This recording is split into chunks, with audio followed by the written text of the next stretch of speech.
All right, thanks, Matt.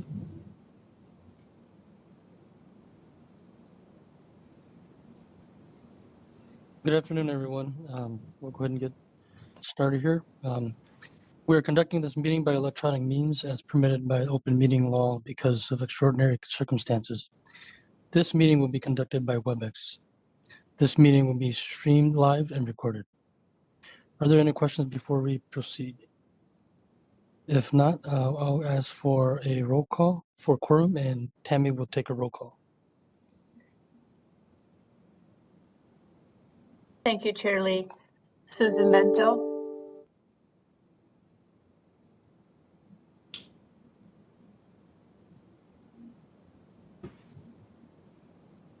Deb Barber. Andrew Rothler.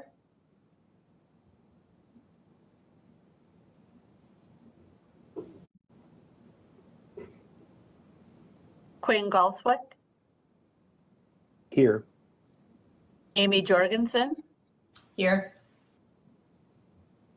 Susan Bento. Here. Andrew Rothler.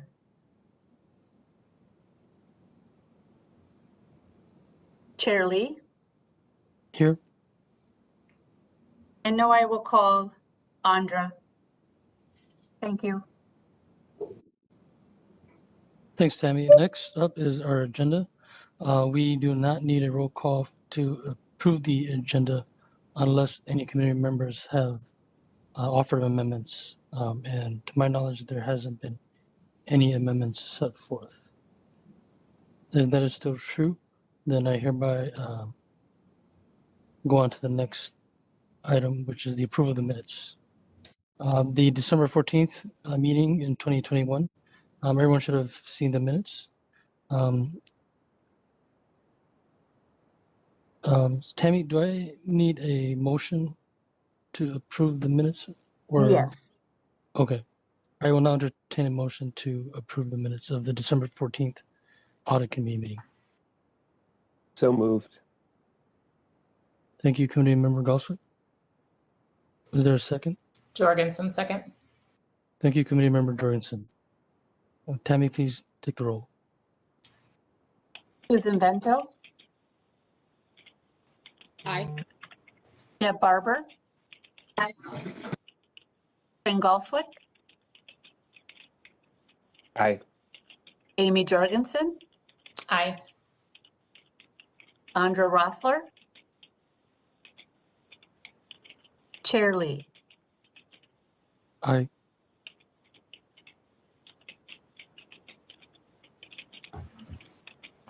Thank you, Tammy. The minutes have been approved. Now on to our two business items. Our first item is our State Auditor's Entrance Conference, and we have Aaron Tree and Stephanie Kuka. Hello, I'm Stephanie Kuka. I am the Audit Director, and Aaron Try is the Senior on the audit this year. I'm going to share the agenda here quickly.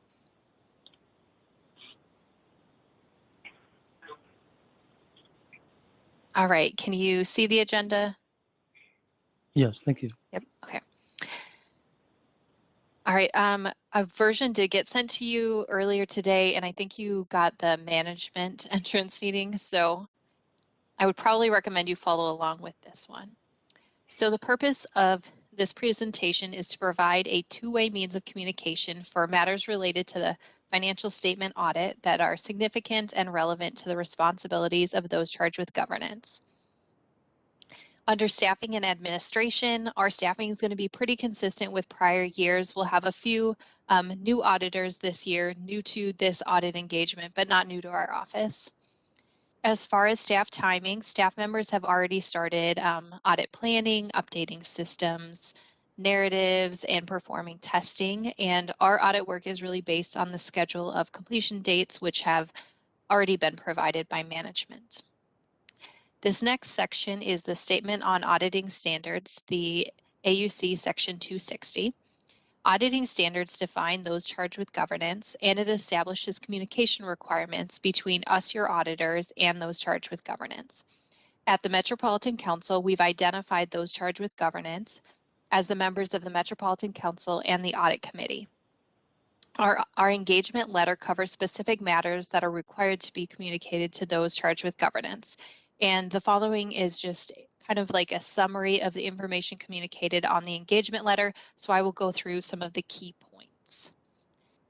So some of the audit objectives and auditors' responsibilities include forming and expressing opinions about whether the financial statements prepared by management are fairly presented in conformity with accounting principles generally accepted in the United States of America. Reporting on the Metropolitan Council's internal control over financial reporting and compliance related to major federal programs. Our audit will be performed in accordance with generally accepted auditing standards, standards for financial audits contained in Government Auditing Standards, the Single Audit Act Amendment of '96, and uniform guidance, along with the legal provisions of the Minnesota Legal Compliance Audit Guide for political subdivisions. We will also be communicating significant matters related to the audit that, in our judgment, are relevant to the responsibilities of those charged with governance.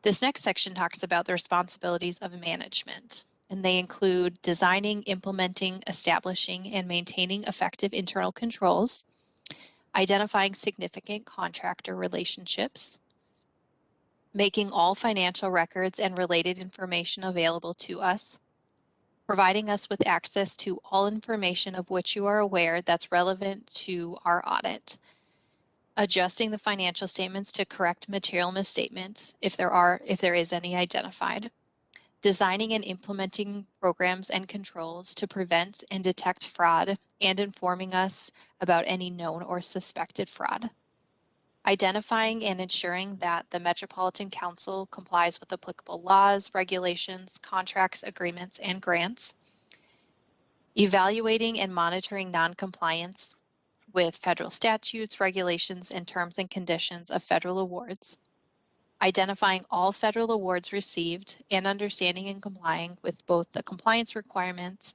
and the preparation of the CFA.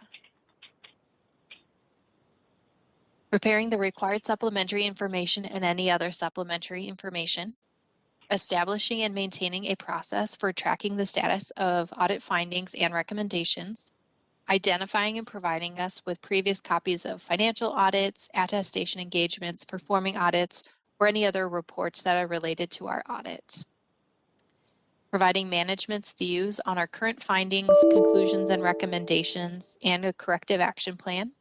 Making all management decisions and performing all management functions. Designating a qualified management level individual to be responsible and accountable for overseeing our services. And it's Marie Henderson, noted. And then providing us with a written client management representation letter, which is received at the end of the audit. This next section talks about the overview of the plan scope and timing of our audit. So we will once again be auditing the basic financial statements of the Metropolitan Council. The level of federal funding received means that the Metropolitan Council will once again be a single audit. The threshold is $750,000, so we way exceed that amount. The Metropolitan Council will again be seeking the Government Finance Officers Association Certificate of Achievement for Excellence in Financial Reporting, which is the GFOA certificate. And that means that the Metropolitan Council needs to have the final annual comprehensive financial report submitted by June 30th of 2022. So that is the plan unless there are any unforeseen circumstances that come up. We also apply certain procedures to the financial data schedule and determine whether it is fairly stated in relation to the financial statements. So we compare the electronic submission of the FDS of certain items identified by the U.S. Department of Housing and Urban Development in their Real Estate Assessment Center. We compare that to the financial statements. We plan to begin the audit of the FDS approximately in the middle of April. We work on it after the HRA fund has been completed, and then we will issue our opinion and certify the REACT submission in conjunction with the Met Council's opinion. We also apply certain agreed upon procedures to the data used for federal funding allocation statistics forms, which are included in the National Transit Database reports for the Metropolitan Council and Metro Transit, so 2 separate reports. We plan to begin testing on the non-financial data later this month, early April, and then the timing of the testing of the financial data will be determined by the completion of the related fund audits. The reporting manual lists the last day for Met Council to submit report revisions as July 2nd with a closeout of July 15th. We hope to issue our final NTDs no later than June 30th and earlier if the information is available to us.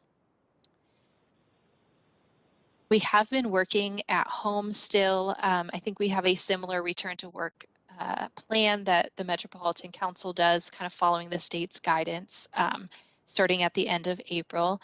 But we can come on site when necessary. Please let us know if it would be more efficient to come on site. We can definitely accommodate that. Our preliminary audit plan has us completing fieldwork by the end of May, but that is dependent on the schedule of completion and when things are just given to us. If all goes as planned, we will issue our opinion by June 30th, 2022, in time just to be in compliance with the GFOA's certificate program. Audit findings are going to be communicated to management during the audit. And then we also will communicate any significant findings at the management exit meeting at the end of the audit. The engagement letter has been sent, so it just needs to be signed and returned to us.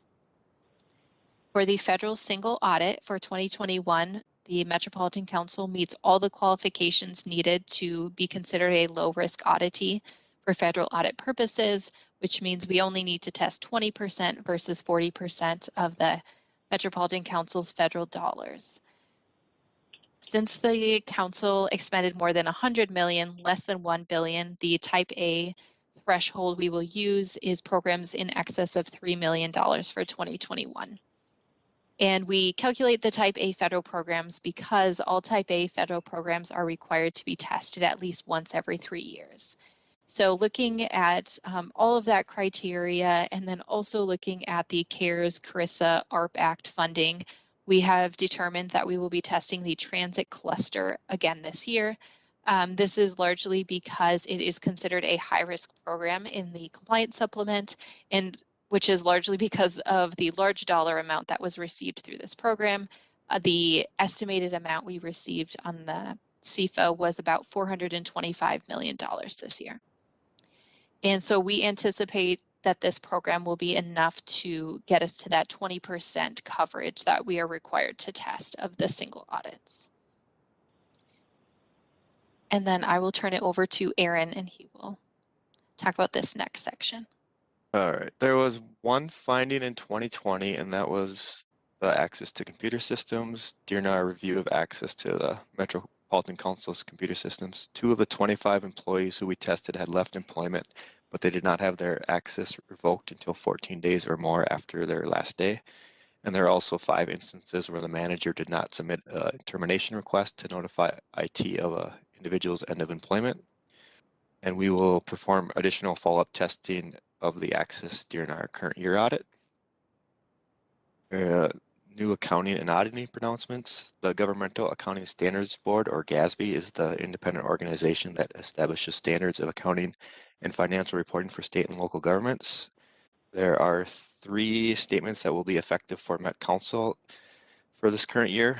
First is GASB statement number 89, and this establishes accounting requirements for interest costs incurred before the end of a construction period, and that they should be recognized as an expenditure on a basis consistent with government fund accounting principle or as an expense in a business type activity. GASB statement number 98, which establishes the term annual comprehensive financial report and its acronym, the ACFR. And GASB statement number 87, leases, and that will require recognition of certain lease assets and liabilities for leases that were previously classified as operating leases and recognize inflows and outflows of resources based on the payment provisions of the contract. There's also here some additional GASBs that will be effective in 2022 or later, and we will discuss these as needed if they will have an impact on council in future years. Finally, some other items, some questions. Accounting standards require us to meet and communicate certain items to those charged with governance. Would you like us to meet with the full council to go over what we discussed here today? If not, we will send the notes to be distributed to the council. Matt, I believe we won't need to send this to the full council. We traditionally just send the notes over. We don't go to have the audit or the state auditors go to the full council. Okay. And then some additional questions here. What are the audit committee's views about the risk of fraud? Thank you, Aaron. The audit committee generally delegates responsibility for mitigation of fraud risk and management to the audit team. We are comfortable that the Met Council has adequate controls in place for fraud reporting and fraud mitigation.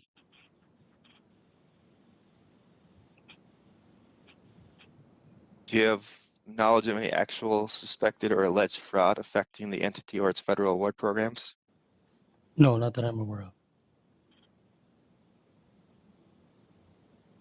Do you have knowledge of any possible or actual noncompliance or abuses of programs and controls occurring during the period being audited or the subsequent period? No, not that I'm aware of. What is the audit committee's role in the oversight? Lost my spot here. What is the audit committee's role in the oversight of management's process for identifying and responding to fraud risk? As mentioned above, the audit committee generally delegates responsibility for fraud mitigation and management to the audit team. Consistent with our audit committee charter, we approve the annual audit plan and hear results of audit work, some of which focuses on mitigating fraud risk, including through review of adherence to written policies and procedures. You kind of covered them, but I'm going to ask these just in case there's anything else you want to add. Does the audit committee take an active role in establishing policies and procedures to mitigate fraud risk, and how does the audit committee oversee that established policies and procedures are in place? I'm sorry, can you repeat the question again? I was just reading the part. You kind of covered your question. I just wanted to make sure I asked and make sure there wasn't anything else you wanted to add. Does the audit committee take an active role in establishing policies and procedures to mitigate fraud risk? And how does the audit committee oversee that established policies and procedures are in place? Oh yes, absolutely. I don't have much to add, but our director, and Mr. LaTour and staff do work very diligently to ensure that we adhere to our current policies. All right. Is the council in compliance with laws, regulations, contracts, and grant agreements? Yes, as far as I know. Is there anything else that you would like to add or anyone else we should talk to regarding fraud? No. Finally, are there any other questions, comments, or concerns? Not at the moment.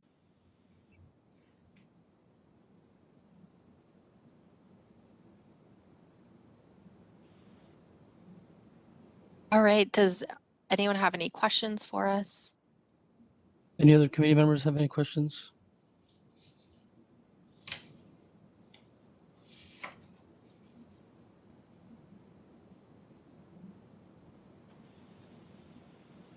All right, Tammy, do we need a roll call for this item to approve? No, we do not, Chair Lee. We will on item 2, Matt's audit plan amendment. Okay. All right. Well, if there are no other questions or comments, we will move to business item number 2. Thank you, Stephanie and Aaron. Thank you.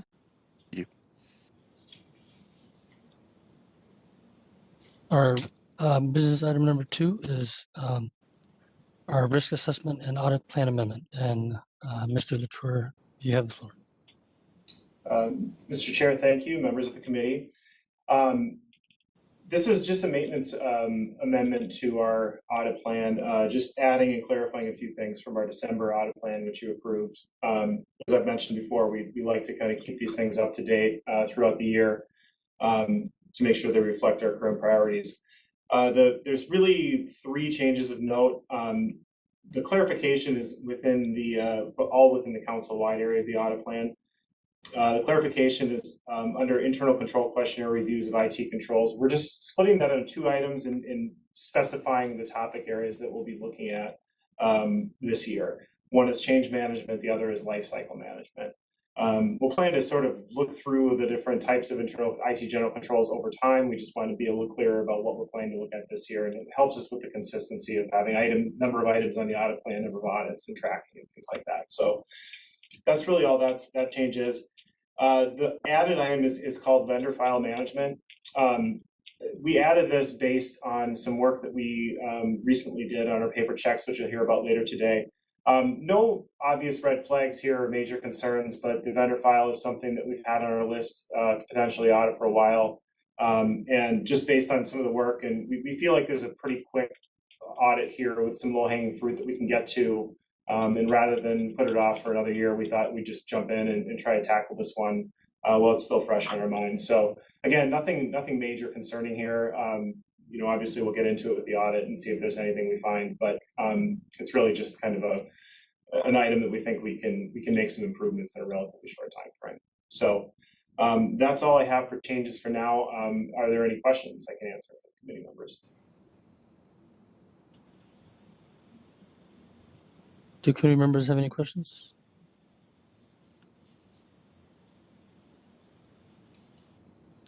All right, seeing that there are no questions or comments, at this point, I will entertain a motion to approve the audit plan amendment. Vento moves approval. Thank you, Councilmember Vento. Is there a second? By Barber. Thank you, Councilmember Barber. Tammy, please take the roll. Roll call. Susan Vento. Aye. Deb Barber. Aye. Quinn Galswick. Aye. Amy Jorgensen. Aye. Chair Lee. Aye. Thank you, Tammy. Now on to our two reports. The first report is the director's report. And once again, Matt, you have the floor. All right, thank you, Mr. Chair. Well, thanks all for joining today. The first item I just want to recognize, it's sort of in earnest here, is that we have a new chair on our audit committee. Chai Lee has offered to become the new chair. We want to thank Councilmember Johnson for her several years of service to the audit committee. We really appreciated her work, and I appreciate working with her. She is taking the role of management committee chair with the council, and so wanted to focus on those duties, and we're thankful for Chair Lee of stepping up and taking control of this committee. We expect that we'll have a new council member joining us as well. There has been no formal appointment yet to add another member of this committee, so we're standing at 7 today. But we expect that we'll have another council member joining us sometime this year as well. So just want to make that recognition at the start. As far as the team goes, we're going through a little bit of a transition with our team, which is, I think, a positive thing. Earlier this year, Julie Quayle left her position as manager, leaving for a job in the private sector. Wish her well, and she certainly served us well in her 5 years at the council, and certainly left her fingerprint on our audit team, and really did a wonderful job of mentoring and improving our audit process overall. While we look to fill her position, we have for some time been eyeing splitting that position into two, and we've had approval to do that. So right now we have two positions for manager open that we're looking for a range of experiences, obviously a substantial amount of audit experience, but also areas that are some of our highlighted areas for focus, such as IT, capital projects, finance, fraud, and investigations, among many of the other things that we do here in the audit team. I think this will be a big benefit to our team to split off the roles and responsibilities of the manager in two positions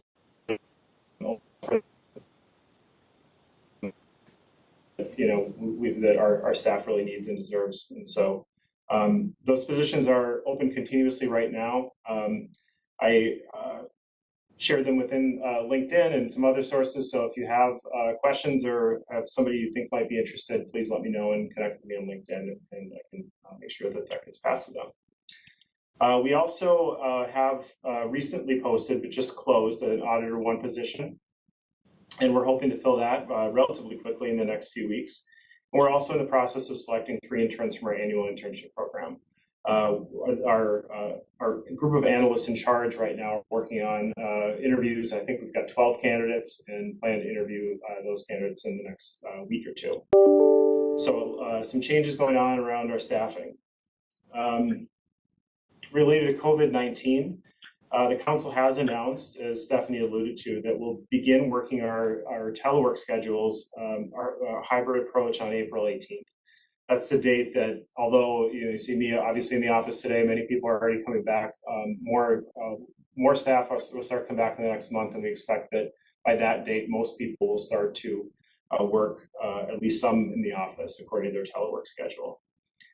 We also, just noteworthy for the committee, we're planning to reopen our facilities to the public and continue in-person council meetings on April 25th. Our first meeting of the Audit Committee after that date will be in June. We're still working out whether there'll be hybrid options available for those meetings, so more to come. We'll certainly communicate that well in advance so you can make preparations. Our next meeting will be June 14th.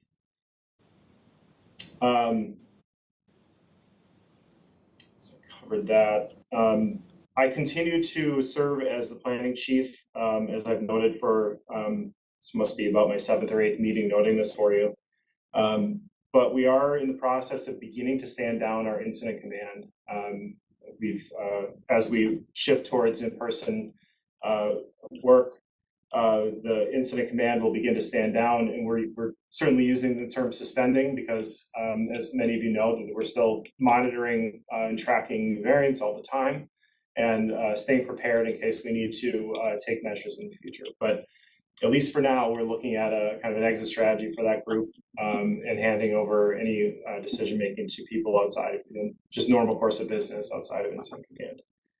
And certainly trying to take into account lessons we've learned through this last 2 years with incident command. I'll certainly say it's been one of the best experiences I've had of interdepartmental communication and coordination that I've seen at the council in my 7 years. It's really been a pleasure to work with everybody on this effort.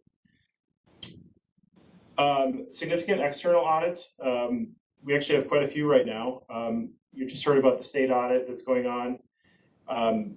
It's been well publicized. The Office of the Legislative Auditor is likely to conduct an audit of Southwest. There's a bill. I'm not sure the exact status today, but it's passed both the Senate and the House, and is I think in conference committee right now.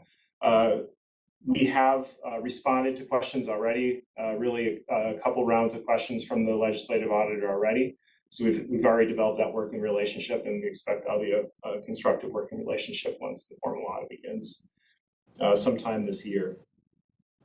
With the Federal Transit Administration, we're just finishing a review of our ECHO drawdowns. Our ECHOs are the money we're getting through the CARES Act and the other federal funding that came through related to COVID-19. We're just a few days away from getting the final report on that audit or review. And we are in the middle of our triennial review, which it's been 4 years since our last review due to COVID. We've submitted our initial documentation to the FTA contractor and are awaiting a supplemental request for information. What I understand about that work is that it will be completed sometime by the beginning of June. So likely by the time we meet on June 14th, we should have a completed triennial report, at least a draft at that point. So that will be a substantial effort from a lot of people at the council, but our audit team is really has a role in terms of coordinating and making sure the documents are getting back and forth from the contractor to our many staff that are involved.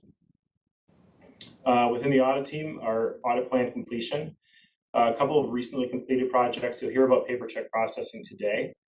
In addition, we have an audit on local agency security officer contract review. We've actually been done with our work for the most part on this since last fall. The Metro Transit management team has been looking at, has been writing their management responses and looking at some significant changes in terms of how this contract and work is completed. And so we've been working with them on some management responses, just going back and forth in terms of the sort of how it's written, and we're also considering some potential retesting here to once some actions have been taken. So you'll hear about this report when it's complete. We're still working on a few things, but just, a pretty significant issue that I think Metro Trans is working through. So that's why it's taking some extra time. Some ongoing work that we have, MnDOT funding agreements, job classification process. That's our HR process for assessing positions for reclassification. We're continuing to work on Southwest Light Rail change orders, and then also user administration, and a number of other things we're planning to get started here in the next month or two. In terms of follow-up, we're also tracking a few follow-up projects that are on our audit plan. One example is the Parks Grants report that we issued about a year or so ago. We're starting to do that sort of the formal process. We're going through our recommendations on that report. I'm targeting the June meeting to roll out some metrics that look back over the previous 2 years, showing our recommendations issued, the number that have been completed, and to the extent we can start to do, as our strategic plan envisions, tying back our recommendations and completed actions toward the council's goals, strategic planning, and the division's strategic planning objectives, so we can sort of see in real time how our audit work is impacting the achievement of the council's goals. So we're looking at, as I've mentioned a few times, we're working through our audit database and looking at our reporting. It's taking a little bit of time to get it quite right, but we're targeting that June meeting to really have something to show you in terms of how our work is impacting the council. Other activities are fraud and ethics investigations. We recently completed a program enablement with our Ethics Point solution. That's the system we use to report violations of policy here at the council and potential fraud. The system was working fairly well, but there was some back-end improvements we thought we could make with the help of our NavX team. And we've made some improvements that'll help us, again, with reporting and with managing those cases on the backside. Not a lot of changes that'll be seen by our employees in terms of how they approach the system, mostly just the back end. And the strategic plan, we are, as we pass that in December, we're, as I mentioned with reporting, thinking about how we can best achieve our strategic planning goals. And you'll hear more about that in the coming weeks and months as we look at our reporting and other ways we can communicate our progress towards meeting our strategic plan. So that's all I have for today. I guess the other thing I will, I'll save that for when I introduce George, but we'll be talking about the risk discussion a little bit later. So I'll take any questions right now, and then we can go to the next audit. Thanks, Matt. Go ahead, Committee Member Jorgensen. Thank you, Mr. Chair. Matt, I'm just interested in kind of the intersection of the proposed OLA audit and then the work that the state auditor is going to be doing. I mean, presumably the light rail is predominantly federally funded and they would be looking at that. So can you give any insight on, the potential kind of duplication there, or what might be different with what the OLA is looking at versus the state auditor's office? Yeah, Mr. Chair, Committee Member Jorgensen, we will certainly be looking at that question. I think it's an important one because the bill hasn't actually passed yet. I don't have specifically what the objectives are. We have a sense. I think in general, it's going to be more focused, it's kind of the state auditor is an inch deep, a mile wide. This is more, probably a mile deep relative to the council. But certainly something for my coordination role that I want to be looking at is I want to make sure that the OLA understands what other audit work is, because the FTA triennial also touches procurement and some other things that are related, financial draws, which are related to Southwest as well. So there's a lot going on, and I think it's important in the context of the public eye to understand how many eyes are on this project at any given time, and making sure that those auditors and those reviewers are all understanding what each other has done, including our own work within internal audit. So it's a good question. I hope we'll have a little more understanding once the bill is actually passed and we get the objectives to have the entrance conference. Thank you. Go ahead, Committee Member Galswick.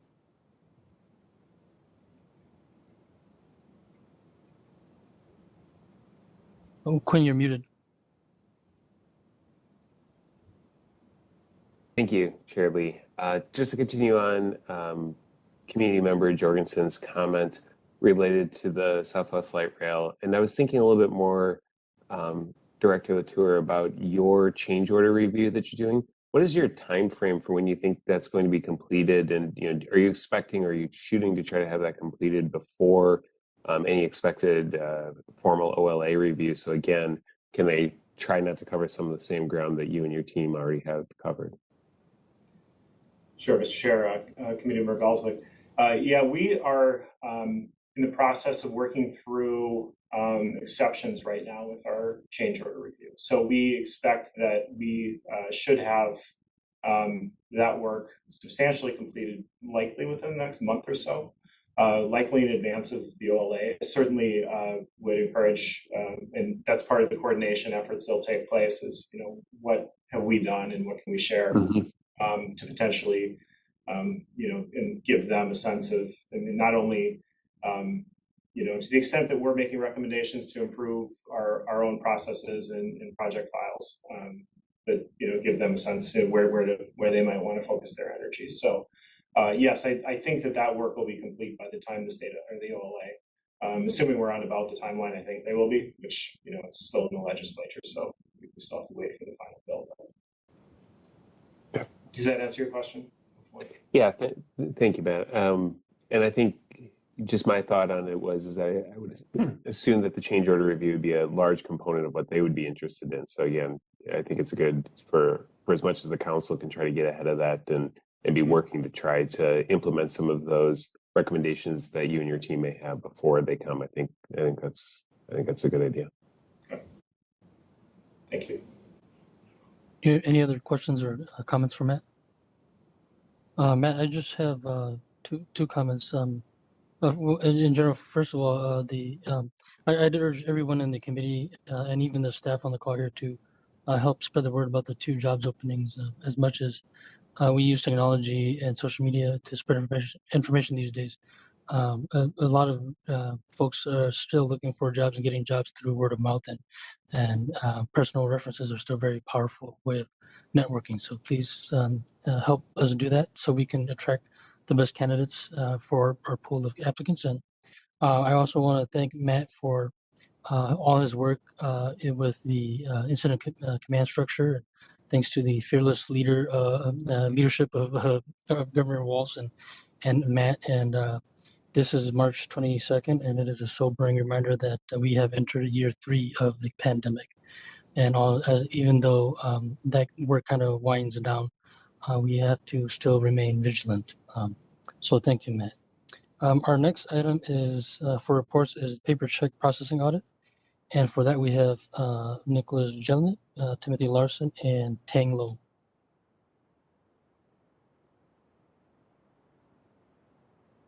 Good afternoon, Mr. Chair. Pulling up the presentation for you guys real quick.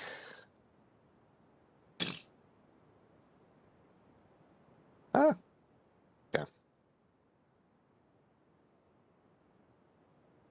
So, Mr. Chair, members of the committee, I'm Nick Jelinek. I'm here to present the findings from the paper check processing audit. Just to give you a little bit of background on this, paper check use has declined for 20 years. A number of entities have moved away from using paper checks, switching instead over to electronic payments. These are some key examples are both the state of Minnesota and the federal government. However, the council is still using paper checks for a significant amount of transactions. So in 2021, we issued nearly 13,800 checks, and it was totaling approximately $118 million.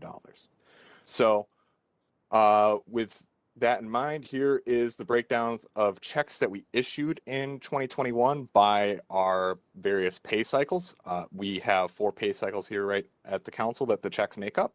Accounts payable, the Housing and Redevelopment Authority, and then you'll see on the table here that garnishments and risk pay cycle payments are combined. And so what I want to draw your attention to is that is the accounts payable pay cycle, where 62% of the amount of checks that we issued were part of that cycle, and that made up 95% of our total. The other big category is our HRA payments, which made up 37 and 4.5% respectively. The objectives and scope of this audit were we wanted to make sure that our controls for issuing paper checks were effective and limit the fraud risk to the council. We also wanted to make sure that we were using the best practices for processing these paper checks. And additionally, this audit also helps fulfill the Thrive MSP 2040 goals of stewardship and accountability. As for the scope, we looked at the controls, processes, and documentation related to the paper check process. We specifically looked at those checks issued in 2021. And I want to note that this did not include the broader accounts payable processes. It didn't include bank reconciliations, and it also did not include the achievement process. This audit was limited in scope just to the issuing of the paper checks. So just to give you a quick overview on how we did it, we obviously conducted interviews with finance staff. We also talked to procurement. We talked to Metro Transit Finance, and we also talked to HRA and environmental service finance as well. We did documented data review of the checks that we issued. And we also went on site to our locations and did a quick review of the physical controls for our check printing facilities. So just to get into observations, this is a little bit different than how we've done it in the past. In this time around, you'll see that we have multiple observations, but they all culminate in the same recommendation. So that's why we're choosing to present the information in this format rather than the observation that we've seen in the past. So with that in mind, let's get into it. So the first observation here is that most of our checks are for small monetary value. Here is a graph showing, this is referring to the amount of checks. So out of the 13,800 that we issued, 62% were for $1,000 or less, and that is the green on your screen. Followed by our other small payments, about 30% were $1,000 to $10,000. And then the other significant chunk that I would like to point out is 0.1% for the $1 million or more. So the point here is that we have a lot of controls for a bunch of checks that aren't worth very much, broadly speaking. So the next, and to follow up on that, so that same 62% of checks that we're issuing, that only made up 2% of that total $118 million. Meanwhile, the 0.1% of checks, which are the checks greater than 1 million, made up that 33% of the total value.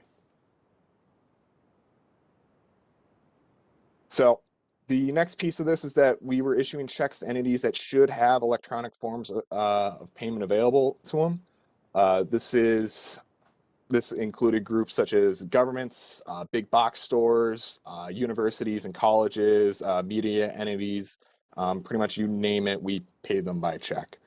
Again, 95% paid as part of accounts payable, so it's reasonable to assume that most of these vendors would have a electronic means of payment available to them. And this piece here speaks to table 3 inside the reports. And it's the research on it, it varies in terms of how much you'll save per actual check. The US government says 92 cents.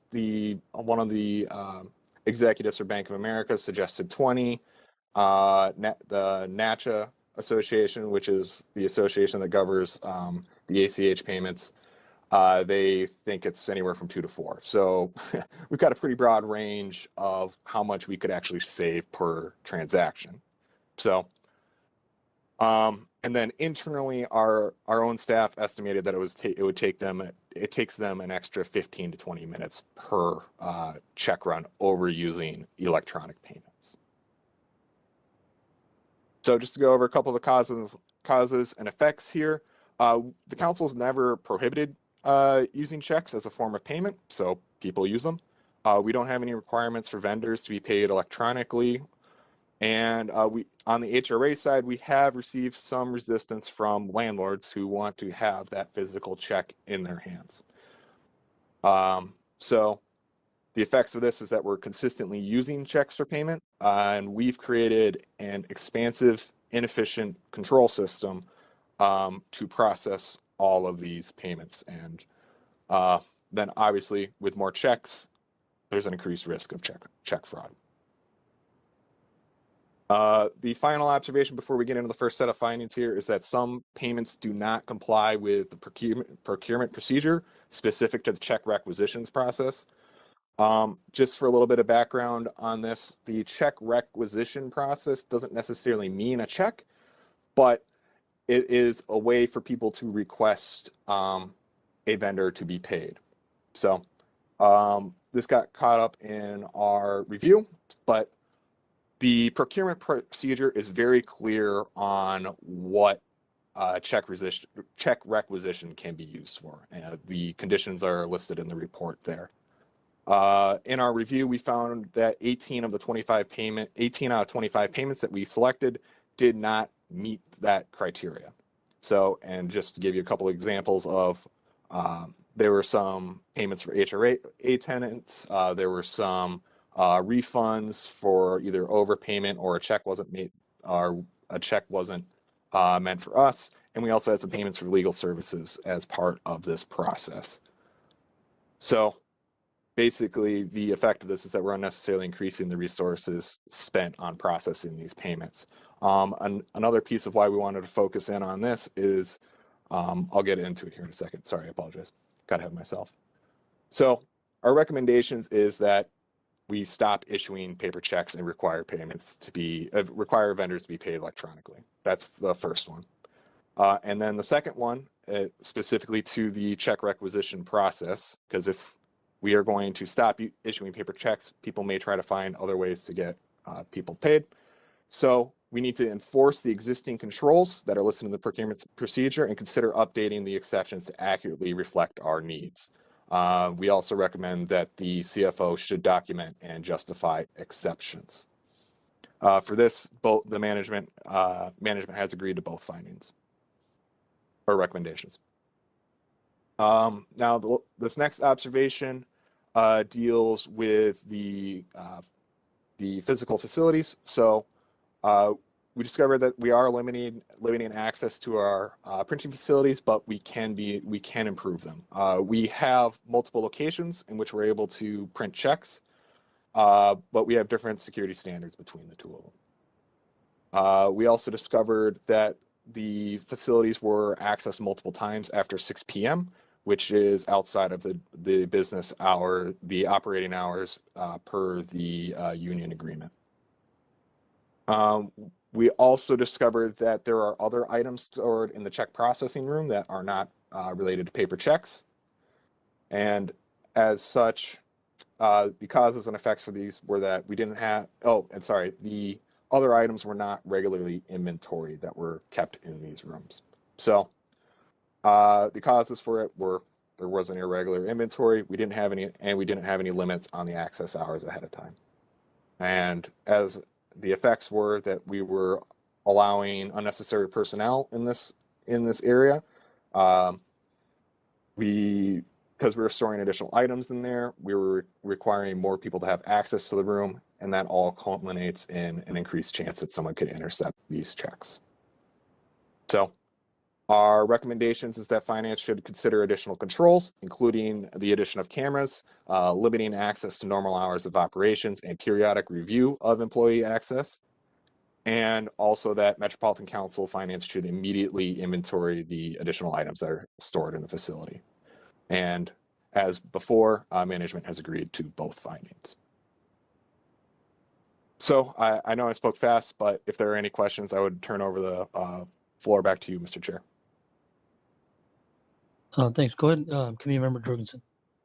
Thank you, Mr. Chair. Mr. Jelinek, I understand that in there you kind of looked at the entities that were receiving the checks issued by Metropolitan Council. I'm curious to know and interested to know if you did consider any equity considerations when it comes to, having all electronic payments rather than checks, because I know at the state level, we've had conversations multiple times about both ways, about receiving paper checks and also issuing paper checks. And often we run into equity considerations where people not have the ability to receive payments electronically. So I'd just be curious to hear what the conversation was around that topic. Mr. Chair, members of the committee, Committee Member Jorgensen, I think we did discuss those concerns. It is obviously very critical to make sure that we are not creating a barrier to people for accessing our services or doing business with the council. That said, as part of those discussions, we did look to the federal government for guidance on this, as they were one of the entities that they no longer distribute any of their benefit payments by check. And so part of our line of thinking was that if the federal government's able to do that, then we might have the ability to do so as well. That said, it is obviously an incredibly important thing to consider as part of this. And that's part of where this exceptions process could come into play. Thank you. Go ahead, Committee Member Gonzalez. Thank you, Chair Lee. One small comment related to your physical security recommendation. It sounds like you're using some sort of card swipe or magnetic control to get into these rooms. If that's the case and you're able to get access to the ingress logs, I'd recommend thinking about adding that to the monitoring. Sometimes that's easier than trying to scan through camera records and see if anything was inappropriate, especially if you can set it up where you can have an alert to say, okay, someone came in after midnight. Does that throw an alert out to the team? Maybe it's completely appropriate for that individual to go in for some emergency type situation, but to have that sort of monitoring control, I think could be a good additional add, as well as looking through who really does need to have, kind of after-hour access, et cetera, from the preventative side. So I just thought I would add that comment if that's a possibility, to see if you could get that control added on the detective side. Mr. Chair, members of the committee, Member Galswick, I think that's a very good suggestion. I would defer to the Deputy CFO if that's something that we're able to do and implement. But as part of the testing, we did look at who has access and who accessed the room. We discovered that the controls were working as intended, that the people that who had access were the ones who were able to enter the room. And the people who were not, like myself, got denied. So we were able to go back and check that. Thank you. Are there any other questions or comments? All right. Thanks, Nicholas. With that, we will move to our next item, which is our first information item, and that is the Audit Committee series on risk management with Mr. George Gonzalez. And Mr. Chair, if you don't mind, I'm just going to introduce George really quickly and kind of remind the committee this is the first of its kind for this committee. I heard some feedback that the committee members wanted to hear from someone other than just me all the time on risk to the council. So we don't have, I pitched George some ideas. As if you don't know George yet, you'll find out very quickly that he's very thoughtful and engaging and has lots of ideas. So I think this will be a good session for him just to kind of introduce himself. If there's questions you have, please ask them. But this is really to, help you get a better context and feel for the organization and the risks we face, and so you can help us do our job better in designing an audit that really reacts and responds to the risks of the council. So with that, I'm going to turn it over to George Gonzalez. Let him introduce himself. Thanks, Matt. Mr. Chair, committee members, good afternoon. Thank you, Matt, again for inviting me to meet the committee and just to allow a few minutes to kind of introduce myself. I have already met a lot of you. For those of you that have not an opportunity to meet as of yet, hopefully soon in person. But for now, I'm George Gonzalez. I am the new Deputy Regional Administrator and CFO for the Council. I have been here officially since December 1st. I am still in the process of relocating north to Florida. So this past weekend, went down to Florida, packed up some stuff, and came north. So that was interesting. Never done that in the springtime, along with thousands of snowbirds that were moving north. So it took a little bit longer than I thought, but nevertheless, I made it. So it's all good. So a little bit about me. So I came to the United States when I was 10 years old from Cuba, grew up in Homestead. So if any of you have been down to the Keys, to the Florida Keys, you have to go right through Homestead. That's where I grew up. It's just south of Miami. After high school, I went to the United States Air Force. It was just my way of paying back, right, to a country that really kind of welcomed my family. So after the Gulf War, our squadron was retired, and I went to work for the Coca-Cola company. So I started there as a driver, and I worked my way up the rank. And I led multiple teams, lived in many cities, and so I led a business improvement team. That was what I was known for throughout the company. I also led finance and accounting, and I led a very large global audit team. So just from an audit perspective, audit is very, very special to me. I really enjoy audit because it really allows us in leadership to really learn what is done well, what is not done so well. But I found audit, honestly, overall to be a little scary, but overall very positive for the staff and obviously the organization. So as I said before, I've lived in many countries, oversaw the large group of audit teams, and that was kind of eye-opening to me, dealing with different organizations, different policies, different countries, different ways of doing business. But soon after that, I finished my career with Coke, 20 years, and I went to work for United Technologies. I worked in their Otis elevator division. I was special assistant to the CEO there. So I did that for a year. Quite frankly, I didn't find elevators to be as exciting as Coca-Cola, so I left. And then I started working for the public sector in Pinellas County as the director of business and customer services there. I worked very closely with the Inspector General and in reviewing a lot of our processes in the county, and some of it was changed and many of the processes improved from the work that I did there. So that was kind of exciting. But for now, I got this job, and I look at it like a long-term career. As I continue to grow my career in the public sector, I am enjoying all the learning, and I'm truly excited to be here. As you will find out, I am not the type of leader that comes in and immediately changes things.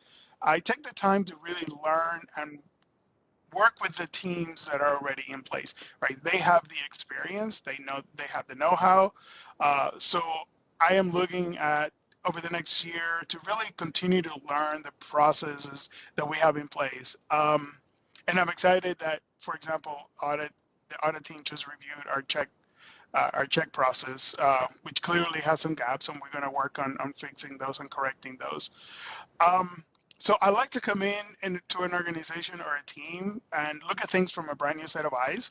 Sometimes I ask questions that may be obvious to a lot of folks, but sometimes we're so close to the processes that we tend to not look at those or maybe not feel empowered to ask them. So when I come in, I like to kind of feel the room and just ask the questions. Not because I think anything is wrong, but just to try to understand what the processes are and where some of the things that are working really well and call those out, of course, and then some of the things that may need some course correcting. So most areas that I have learned so far, they are solid rock, right? So they're working well, but there's some that are clearly have some risk, and we're just trying to really, just for myself, again, I've been here just over 3 months, so just trying to really understand what some of the potential risks that could be to the organization. So for the foreseeable future, I find myself that are going to be working very closely with the audit team and along with other folks just to give my input and to just continue to work so I can understand as much as I can from this organization. My priorities at the moment is just really to minimize risk, really understand what some of the gaps are, and to minimize risk, especially when it comes to cybersecurity. That's clearly a big concern. I'm sure you've heard from down in Florida. We had some cybersecurity attacks on some of the municipalities there, which cost millions of dollars, and that is continually in the front of my mind. Right? How do we minimize that here? Can it go away 100%? No. So we just have to understand that and then work towards minimizing that. That is my main concern at the moment. So we're going to be working over the next couple of months, or next few months actually, on how do we minimize that and how do we come together as a team to really understand what some of the system requirements are and how do we better implement a overall ERP system that will allow the organization to move forward, not necessarily to fix what we need today, but how do we fix what we need today, and then how do we look 5, 10 years down the line and position ourselves in a place that it could be more secure than what it is. So in short, I wasn't really sure of what you wanted me to talk about. So Matt sent me some ideas. And as you can imagine, there's a lot of information and a lot of process ahead of me that I need to learn and really just understand. As I continue to meet with the staff and the leaders in different organizations, different departments and different divisions, I do reach out to Matt and kind of share my thoughts and give them some ideas. I love the fact that he's open to any ideas that we have and how do we can better secure and minimize the risk for the organization. That's pretty much all I have. So I introduced myself. I'm sure over the coming months and years, we will have, I will have more ideas to share, more thoughts. But I'm excited to be here, and I'm glad that Matt asked me to be part of this. George, can you just, maybe you mentioned this and I missed it, but just give them the areas of responsibility you have as Deputy RA and CFO? Oh, sure. Yeah, I'm sorry. I totally missed that. So I oversee the risk side, IS, and then finance and accounting. So Marie reports to me, so does Phil, who handles procurement, and then real estate, and then the information system, which is under Craig, that also reports to me. And of course, I work indirectly with the other division directors and other department heads just to make sure that we're kind of aligned as we look through what is the best process moving forward, from recruiting all the way to ES, Metro Transit, wherever it is that I see an opportunity to kind of just at least listen in and learn. I ask if I could be part of it, and I haven't been told no yet, so it's pretty good.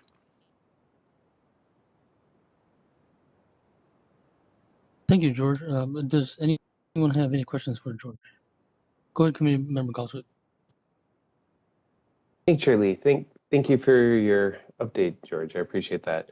I know you're still new to the organization, but just from your initial impressions, I'm wondering where you think there are areas of particular risk, and this could be inherent risk, not necessarily that the council is not managing it well, but areas that you think are growing risks or things that the audit committee should be mindful of as we're looking at reports and looking at the audit plans that Director LaTour and his team put together for us.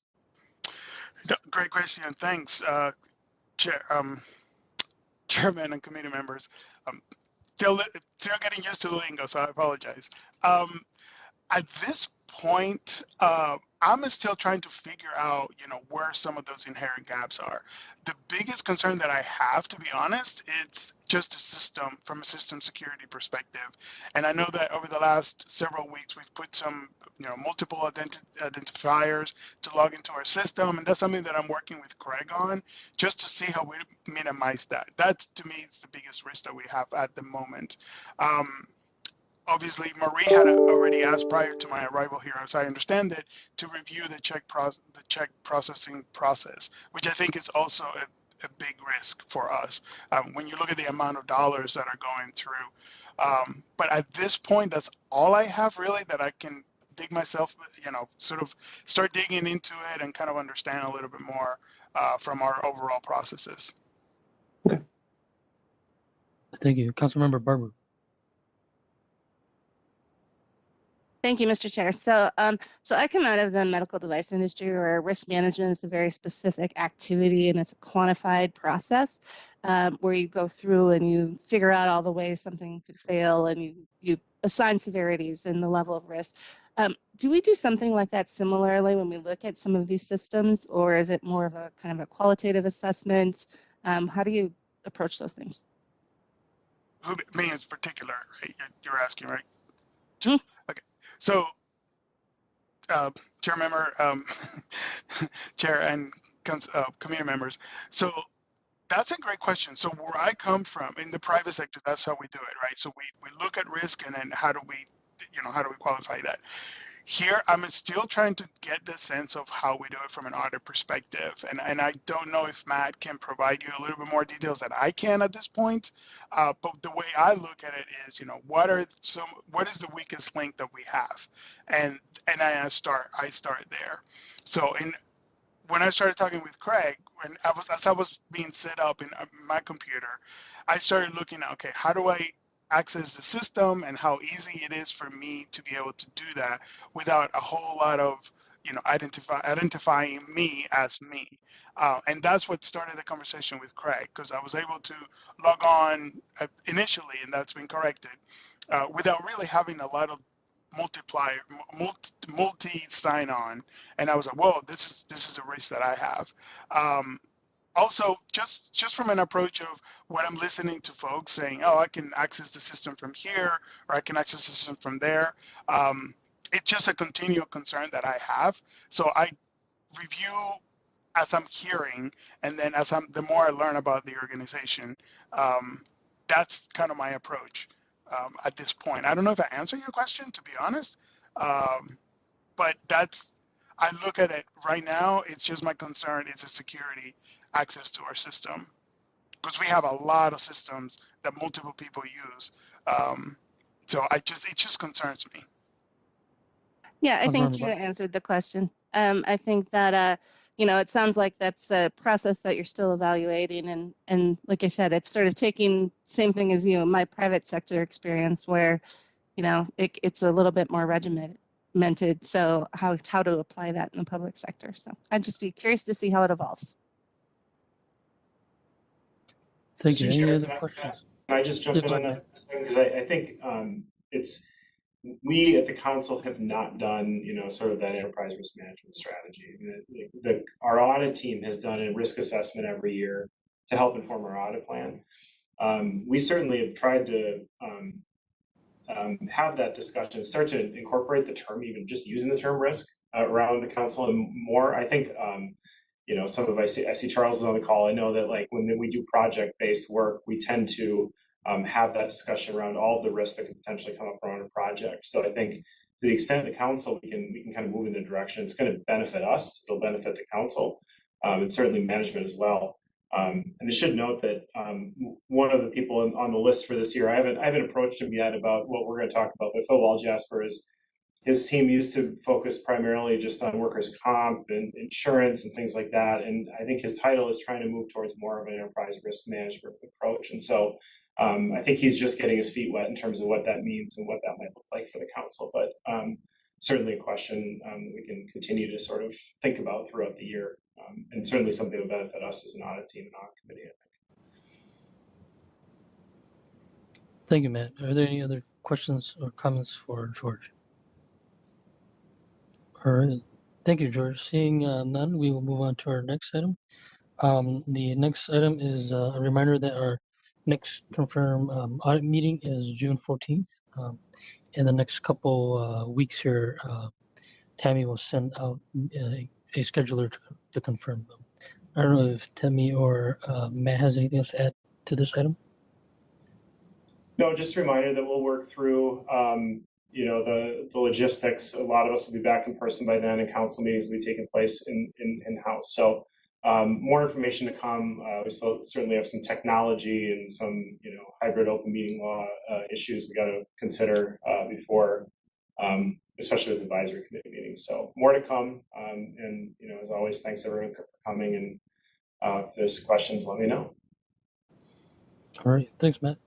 And Matt, I think that brings us to the end here. Do you have anything else to add before we end the meeting, Matt? I don't.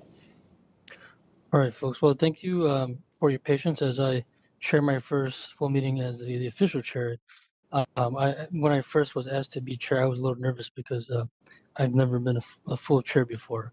And so I know in person, the staff probably would have given me a little gavel, but as we're in person, we're not in person yet. I did do something very vain and order my own little gavel here. So with that, thanks for your patience and your grace, and I hereby adjourn this meeting. That's great, Shirley. That's perfect. Thank Have you. a Have a great great day. afternoon, everybody. Bye. Great meeting. Thank you.